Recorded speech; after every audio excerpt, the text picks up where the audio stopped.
എന്തായാലും തൊടുപുഴേന്നേ 10 കിലോമീറ്റർ വണ്ടി ഓടിച്ചിട്ടുണ്ട്.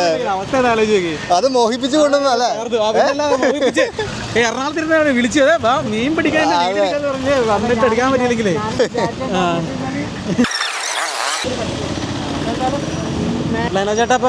ഇവര് നിർബന്ധിക്കുന്നുണ്ട് ഡ്രോണൊക്കെ പൊക്കാനും. ബോട്ടില് മീൻ കൊണ്ടുവരുന്ന ഡ്രോണില് എടുക്കാൻ പോവാന്ന് പറഞ്ഞത്. നമുക്ക് ഡ്രോൺ നോക്കാല്ലേ, ഇടയ്ക്ക് പറ്റുമെങ്കിൽ നമുക്ക് മുക്കി നോക്കാം. ലൈനേജറിന്റെ ഇതേതായിരുന്നു ചാനൽ, ഏതായിരുന്നു? Story line. ഓഹോ, അതുപോലും പറഞ്ഞല്ലേ.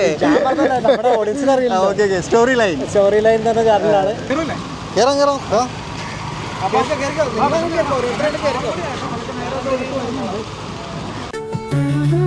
നമ്മുടെ ഇന്നത്തെ യാത്ര മുനമ്പത്തേക്കാണ്. വൈപ്പിൻ ദ്വീപിൻ്റെ വടക്കേ അറ്റത്താട്ടോ മുനമ്പത്തിൻ്റെ സ്ഥാനം. നമ്മളിപ്പോൾ നിൽക്കുന്ന ചേറായിക്കടുത്തുള്ള വലിയ മത്സ്യ മാർക്കറ്റാണ് മുനമ്പത്തുള്ള. പെരിയാർ നദി വന്നു ചാടുന്ന കടലോര മേഖലയാണ് മുനമ്പം. മുനമ്പം ഉണ്ടായ കഥ ഞാൻ പറയാട്ടോ. 1341 പെരിയാറിൽ ഒരു മഹാപ്രളയം ഉണ്ടായേ. ആ പ്രളയത്തിൻ്റെ ഭാഗമായിട്ട് തിട്ടയായി തീർന്ന മണലടിഞ്ഞുകൂടിയ സ്ഥലമാണ് വൈപ്പിൻ. 3 വശം വെള്ളത്താൽ ചുറ്റപ്പെട്ടിട്ട് ഒരറ്റത്ത് കൂർത്തിരിക്കുന്നതായിട്ടുള്ള ആ ഒരു സ്ഥലം മുനമ്പ് എന്നൊക്കെയാണല്ലോ പറയണേ. അപ്പോൾ അങ്ങനെയാണിത് മുനമ്പം എന്നൊരു പേരിലേക്ക് വരാണ്ടായൊരു കാരണം.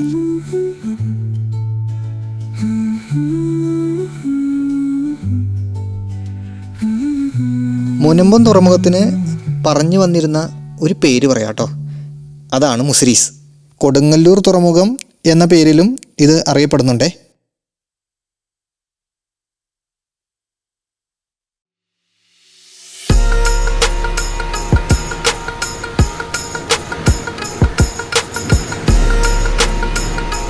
അതിരാവിലെ 3 വീട്ടിൽ നിന്ന് ഇറങ്ങിയതാണ്. യൂട്യൂബേഴ്സായ ഷിനിലിനെയും വൈശാഖിനെയും കാത്ത് ഒത്തിരി നേരം പോസ്റ്റായി. വെളുപ്പിന് 5 മണിയായപ്പോഴത്തേക്ക് അവരെത്തിയിട്ടോ. ഒരു അരമണിക്കൂറിൻ്റെ ഗ്യാപ്പേ ഉള്ളൂ, അതുകൊണ്ട് ക്ഷമിക്കാമല്ലേ.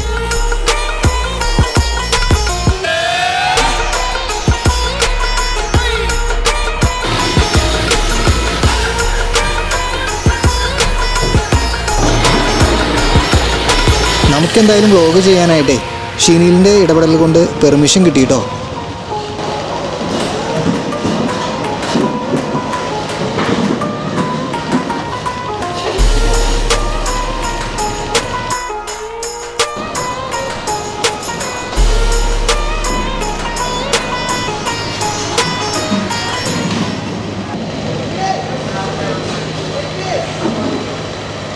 ഞാൻ ആദ്യമായിട്ടാണ് ഒരു തുറമുഖത്ത് വരുന്നത്.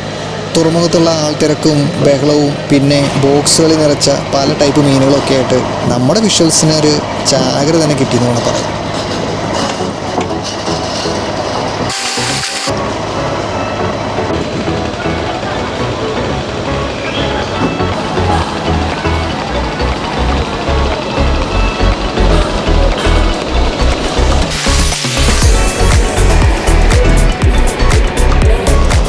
ബോട്ടുകളൊക്കെ അടുത്തു കേട്ടോ.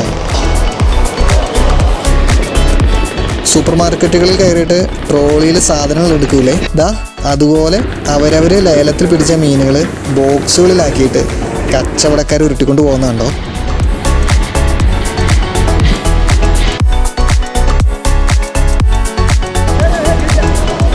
ബോട്ടിൽ നിന്നും ഫിഷെല്ലാം ബോക്സുകളിലാക്കി തുറമുഖത്ത് ഇറക്കാനേ. തിരക്ക് അല്പം കുറവാണ്, എന്നിരുന്നാലും കച്ചവടത്തിന് കുറവൊന്നുമില്ല കേട്ടോ.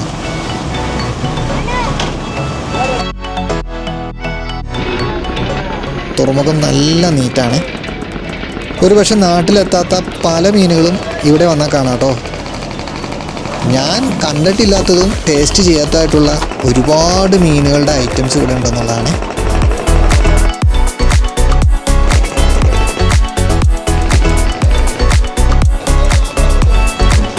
വഞ്ചിയിൽ വന്ന് മീൻ വാങ്ങിക്കൊണ്ട് പോകുന്നവരുണ്ട്.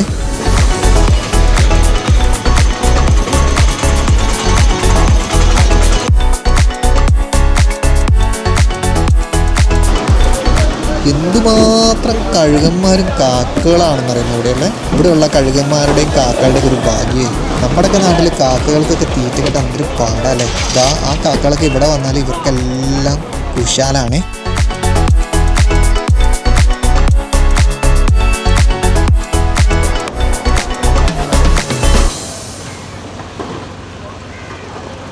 ബോട്ടിൽ മീൻ പിടിച്ചിട്ട് തിരിച്ചു വരാൻ ആഴ്ചകൾ തന്നെ എടുക്കും.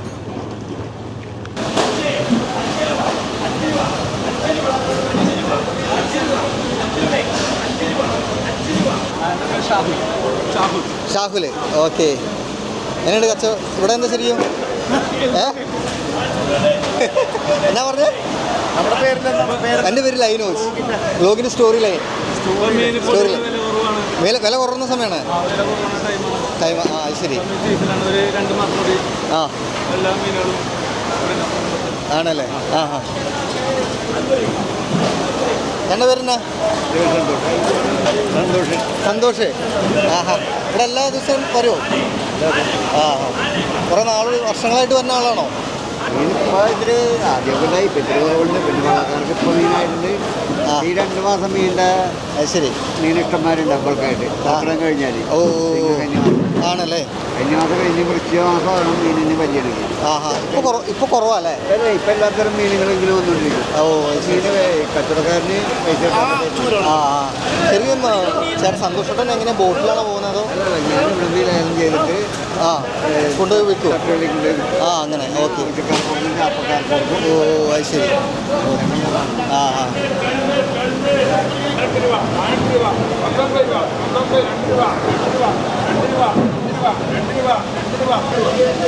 $2,000 ആണല്ലേ? ആ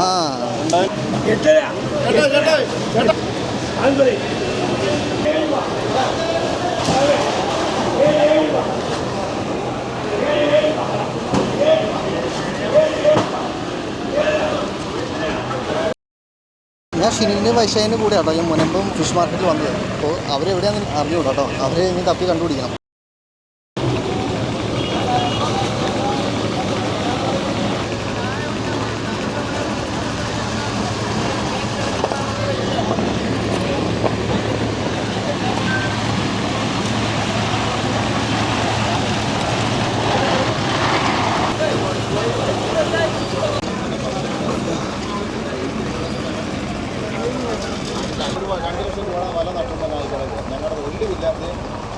ഞങ്ങൾക്ക് മാത്രമല്ല ഇതുപോലെ ഞങ്ങളെപ്പോലുള്ള ഒരുപാട് കുഞ്ഞി രാത്രി നടക്കുന്ന ഒരുപാട് നഷ്ടങ്ങൾ ഒരുപാട് സംഭവിച്ചിരിക്കുന്നത്.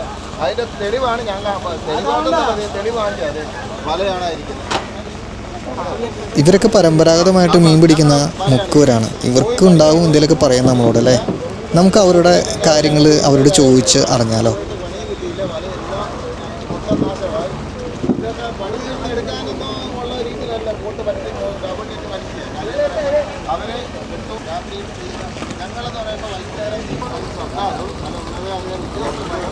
നമ്മളെ പ്രശ്നങ്ങൾ പരിഹരിക്കുന്നില്ലല്ലോ.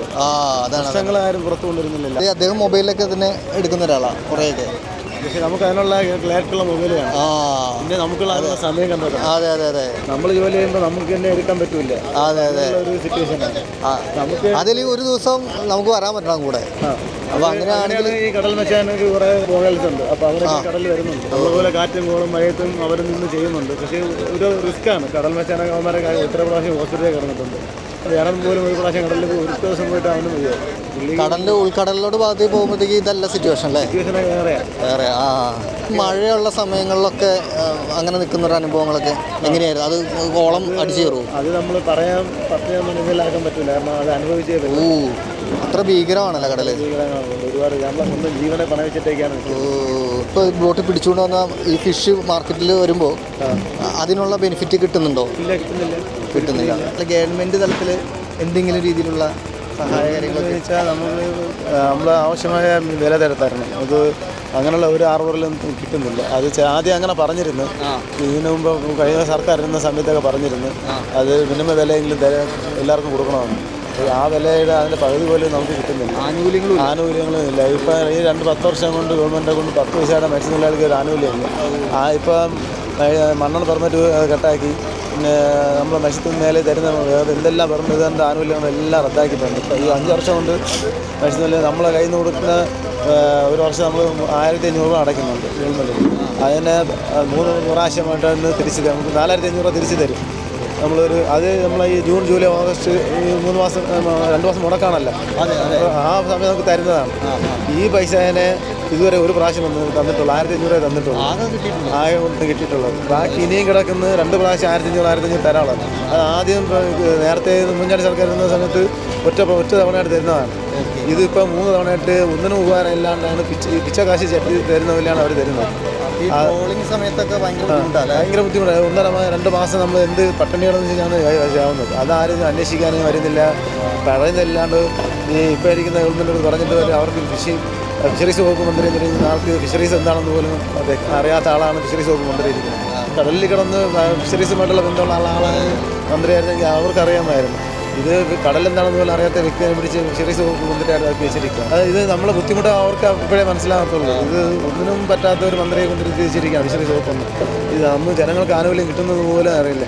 അതേപോലെ തന്നെ ആനുകൂല്യങ്ങൾ ഒരുപാടുണ്ട്, അത് നമ്മൾ എത്തിച്ച് തരാതെ ഇരിക്കുന്നതിനാണ്. ഫിഷറീസ് വകുപ്പുകൾ ഒരുപാട് ഡിപ്പാർട്ട്മെൻ്റ് ഉണ്ട്. മത്സ്യബന്ധന ഓഫീസുണ്ട്, ഫിഷറീസ് ഓഫീസുണ്ട്. ഈ 2 ഓഫീസുകളും നമുക്ക് എത്തിച്ച് തരാനുള്ളത് അവരുടെ കടമയാണ്. ഇന്ന പദ്ധതികളുണ്ട്, ഇന്ന സംഘടന അങ്ങനെ ഇല്ല. നമ്മൾ അന്നന്ന് കിട്ടി ജീവിച്ചു പോകുന്നവരാണ്. ഇടനിലയൊക്കെയാണ് കാശ് മൊത്തം ഉണ്ടാക്കുന്നത് അവരാണ്. നമ്മളെ കയ്യിൽ നിന്ന് മീനെടുത്ത് അവർ മറിച്ച് അവർ നിൽക്കുന്നവരാണ്. അവരാണ് കോടീശ്വരന്മാരാകുന്നത് ഈ മത്സ്യമേഖലയിൽ. നമ്മൾ നമ്മൾ ഒന്നുമില്ല. ഞങ്ങൾക്ക് പോലും ഒരു ആനുകൂല്യമില്ല. കൊടുക്കുന്നതെല്ലാം ഇപ്പോൾ ട്രോളിംഗ് ബോട്ടിനൊക്കെയാണ് ഗവൺമെൻറ് എന്തെങ്കിലും ചെയ്യണമെങ്കിൽ അവർക്കൊക്കെ എല്ലാം ചെയ്യുന്നത്. എല്ലാവരും ഇത് പറഞ്ഞിട്ട് അവരാരും നമ്മളെ വകവയ്ക്കുന്നില്ല. കേന്ദ്ര ഗവൺമെൻറ് തിരിഞ്ഞു പോലും നോക്കുന്നില്ല. പാക്കുമാൾ മാത്രമേ ഉള്ളൂ. ഇലക്ഷൻ സമയത്ത് ഇങ്ങനെ ചെയ്യും. ഇപ്പോൾ പറഞ്ഞ് ഫിഷറീസ് വകുപ്പ് കേന്ദ്രത്തിൽ മന്ത്രിയാക്കി. പക്ഷേ അത് ഇരുന്നിട്ടും ഒരു പ്രയോജനം പോലും ഇല്ല. നമ്മൾ മത്സ്യത്തൊഴിലാളികളെ ഈ പ്രളയം വന്നപ്പോൾ മത്സ്യത്തൊഴിലാളികൾ മാലാകയാണ്, അങ്ങനെയാണ് ഇങ്ങനെയാണ് തേങ്ങയാണ് മാങ്ങയാന്ന് പറയുന്നത്. ഇപ്പോൾ നമുക്കൊരു അത്യാവശ്യം വന്നപ്പോൾ പട്ടിക്ക് പോലും കൊടുക്കുന്ന ആഹാരം പോലും നമുക്ക് തരാത്ത അവസ്ഥ. ഇപ്പം ഈ ഇപ്പോൾ ഒരു കപ്പൽ താന്നു 2 കപ്പലിൽ അപകടം സംഭവിച്ച് 1000 രൂപയും 6 കിലോ അരിയുന്നതെന്നാണ് പറഞ്ഞത്. 1000 രൂപ അറിയാമല്ലോ, ഒരു ദിവസം എത്ര രൂപ ചിലവാണെന്ന് നമ്മുടെ നാട്ടുകാർക്ക് തന്നെ അറിയാം. ജീവിക്കാൻ പറ്റാത്ത അവസ്ഥയാണ് ഇപ്പോഴത്തെ വില കയറ്റം. എന്തെല്ലാം ടാക്സ് എന്ന് പറയുന്നത് കയ്യും കണക്കില്ലാത്ത ടാക്സാണ്. ഈ ടാക്സ് ഇങ്ങനെ പിടിച്ച് കഴിഞ്ഞാൽ പാവപ്പെട്ട മത്സ്യത്തൊഴിലാളി മേഖല മാത്രമല്ല, കൃഷിക്കാരുടെ മേഖല നമ്മൾ പറയാനുള്ളൂ. കാരണം അതും ഇതിൽ ഉൾപ്പെടുന്നതാണ്. നമ്മളെ മാത്രം പറഞ്ഞിട്ട് കാര്യമില്ല. കൃഷിക്കാർക്ക് അവരുടെ ഒരു ബുദ്ധിമുട്ട് പ്രശ്നങ്ങളുണ്ട്. പക്ഷെ അവരെ ഒരു തിരിഞ്ഞു നോക്കാനില്ല. അതുപോലെ തന്നെ നമ്മളെ കൃഷി വകുപ്പും മത്സ്യമേഖലയും 2 ഒരുപോലെയാണ്. കഷ്ടപ്പെട്ട് ജോലി ചെയ്യുന്നവർക്ക് ആർക്കും വരുമാനമില്ല. അപ്പോൾ ഇത് 2 ആഴ്ചയാണോ പോയി കടലിൽ പോയിട്ട് തിരിച്ച് വന്നിട്ട്? പിന്നെ ഇത് ഇവിടെ നിന്നെല്ലാം ഷിഫ്റ്റ് ചെയ്ത് കഴിയുമ്പോഴത്തേക്കും വീണ്ടും പോകും. പോകാൻ തന്നെ ഒരു 2 ലക്ഷം ചിലവാണ്. ഡീസല്, പിന്നെ ഫുഡ് അല്ലേ? അതെ, നമ്മളെല്ലാ സൗകര്യമാണ് പോകുന്നത്. പക്ഷേ തിരിച്ചു വരുമ്പോൾ ചിലവിന് കിട്ടിയാൽ. അപ്പോൾ വീട്ടിലൊക്കെ ചെന്ന് കയറണം എപ്പോഴായിരിക്കും? 1 മാസം കഴിഞ്ഞിട്ടാണോ? 1 മാസം. അല്ലെങ്കിൽ എന്തെങ്കിലും ബുദ്ധിമുട്ടും പ്രശ്നമുണ്ടെങ്കിൽ കടലിൽ ശോഭം ഉണ്ടെങ്കിൽ അല്ലെങ്കിൽ നാട്ടിൽ എന്തെങ്കിലും ആവശ്യം തെറ്റുന്നാളോ അല്ലെങ്കിൽ പള്ളിപ്പെരുന്നാളോ അങ്ങനെ കാര്യങ്ങളൊക്കെ ഉണ്ടെങ്കിൽ എന്തെങ്കിലും ആവശ്യമുണ്ടെങ്കിൽ മാത്രമേ ഉള്ളൂ. ചുരുക്കി പറഞ്ഞാൽ ട്രോളിംഗ് സമയത്ത് മാത്രമേ വീട്ടുകാർക്ക് നിങ്ങൾ കാണാൻ പറ്റുന്നുള്ളൂ. അതെ അതെ. ഇല്ല, അല്ലെങ്കിലും പോകും. ഇടയ്ക്കിടയ്ക്ക് നമ്മൾ എന്തെങ്കിലും ആവശ്യങ്ങളോ കാര്യങ്ങളൊക്കെ ഒന്നും പോകും. ശരി.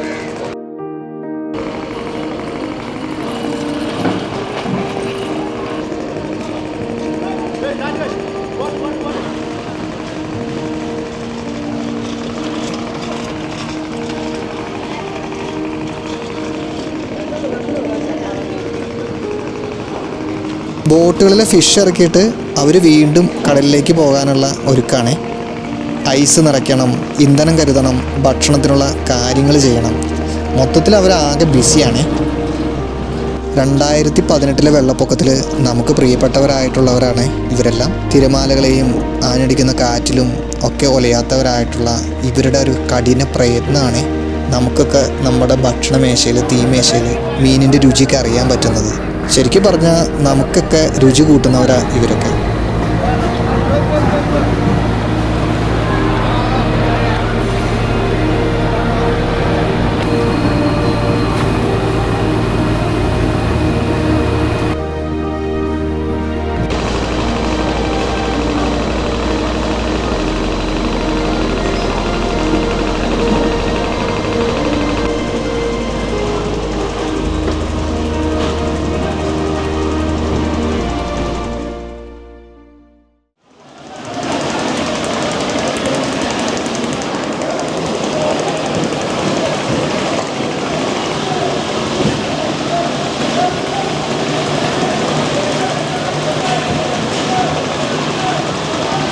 കൂന്തലാണ് കണ്ടോ, കൂന്തൽ പറിച്ചിടണ്ട.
തിരക്കെല്ലാം ഒഴിഞ്ഞ് ബോട്ടും തുറമുഖവും എല്ലാം ക്ലീനായി.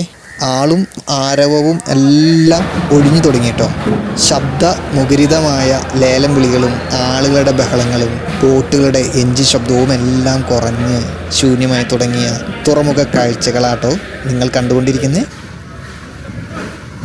പല നിറങ്ങളിലെ ബോക്സുകൾ ഇങ്ങനെ അടക്കി വച്ചേക്കുന്ന കാണാൻ തന്നെ ഒരു സന്തോഷമില്ലേ.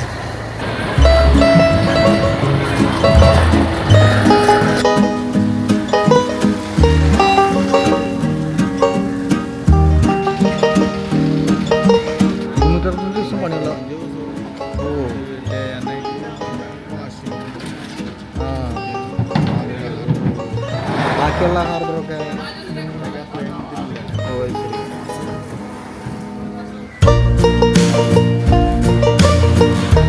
തിരിച്ചു പോരാൻ ഇറങ്ങുമ്പോൾ തുറമുഖത്ത് പെയ്ത മഴക്കാഴ്ചകളാണ് നിങ്ങളിലേക്ക് എത്തിക്കണം കേട്ടോ ഗൈസ്.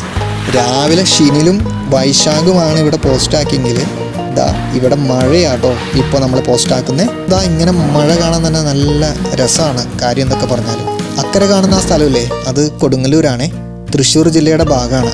365 ദിവസവും പണിയുള്ള കേരളത്തിലെ മാർക്കറ്റാണ്, ഫിഷ് മാർക്കറ്റാണ് ഈ മുനമ്പം ഫിഷ് മാർക്കറ്റ്.